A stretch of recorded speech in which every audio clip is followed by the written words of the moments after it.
नमस्कार दोस्तों, स्वागत है आप सभी का आपके अपनी YouTube चैनल आचार शिक्षा केंद्र में। हमारी चल रही है छंद श्रृंखला और जिसमें हम मात्रिक वर्ण पढ़ चुके हैं।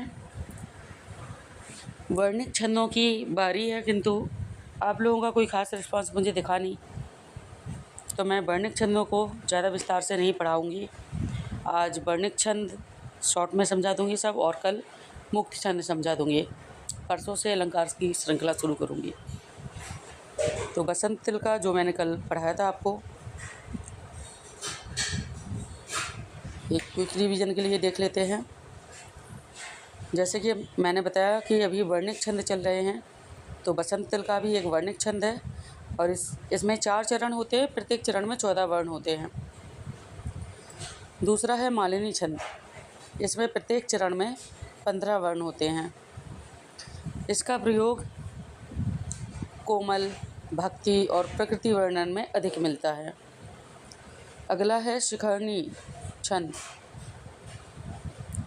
शिखरणी छंद में प्रत्येक चरण में 17 वर्ण होते हैं और इसका प्रयोग ऊंचे और उदात्त भावों की अभिव्यक्ति के लिए ज़्यादा देखने को मिलता है। ये प्रसिद्ध ही है ऊंची और उदात्त भावों की अभिव्यक्ति के लिए। अगला है मंदाक्रांता छंद। इसके प्रत्येक चरण में 17 वर्ण मिलते हैं शिखरणी की तरह, किंतु इसका प्रयोग विरह, करुणा और स्मृति के भावों में अधिक मिलता है।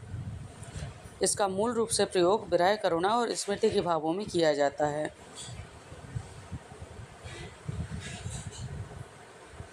अगला है हमारा शार्दूल विक्रीडित छंद।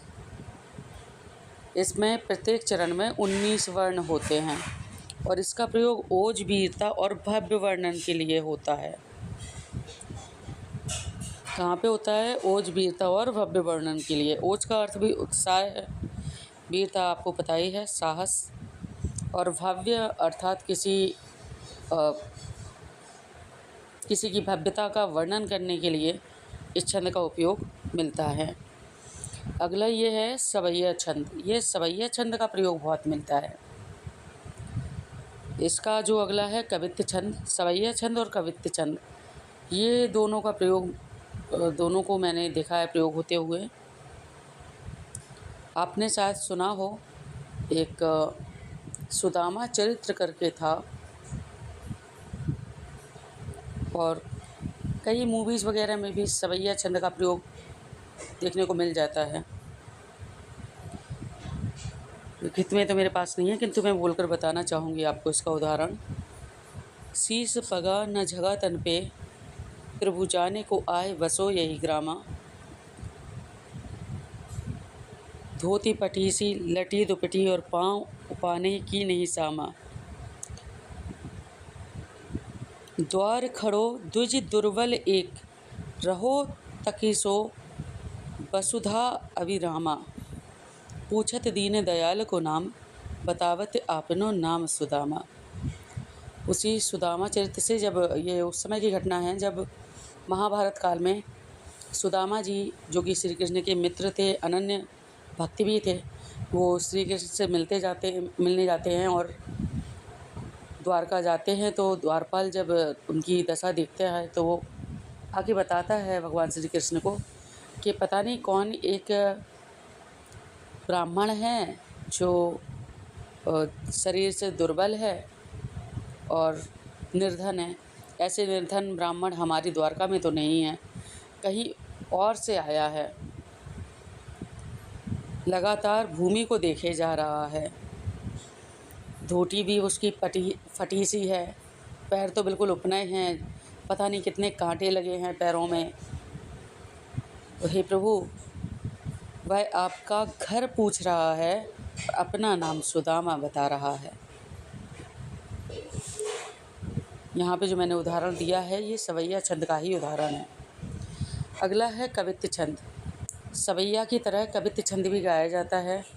रीतिकालीन कवियों के काव्य में सवैया और कवित्त छंद दोनों मिल जाते हैं। कुछ में सवैया, ज़्यादातर सवैया का प्रयोग मिलता है, किंतु कहीं कहीं पे कवित्त भी मिल जाते हैं। रीतिकालीन में ही नहीं, भक्तिकालीन में भी मिल जाते हैं। यदि आपने सूरदास जी के पद कवि देखे हों तो वो एक तरह से कवित्व ही होते हैं। कभी मैया मोरी मैं नहीं माखन खायो, तो कभी मैया मैं तो चंद्र खिलौना ले हूँ। ये सभी इसी प्रकार के पद हैं, ये पद हैं और कवित्व छंद में आते हैं। तो आज बस इनका इतना ही परिचय देना था। कल मैं मुख्य छंद का परिचय लेकर आऊँगी आपके लिए। इसके बाद अलंकार श्रृंखला शुरू करेंगे।